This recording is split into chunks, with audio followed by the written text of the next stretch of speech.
বিসমিল্লাহির রহমানির রহিম। কুমড়ের ফুলে ফুলে নুয়ে পড়েছে লতাটা, সজনের ডাঁটাই ভরে গেছে গাছটা। আমার আপার মাশাল্লাহ কুমড়ো গাছটা কি সুন্দর হয়ে উঠেছে।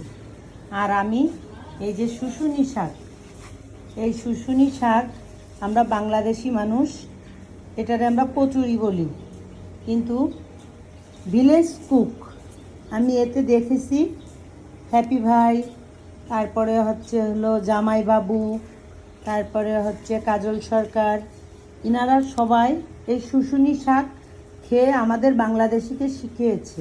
তাই আজকে এই শুশুনি শাকের রেসিপিটা তৈরি করব। এই দেখেন, আমি ওই মাঠ থেকে আমি আর আমার মেজো আপা, দেখেন শুশুনি শাক প্রচুর হয়ে রয়েছে, কিন্তু বাংলাদেশের মানুষ এই শুশুনি শাক যে খেতে হয় তা জানে না।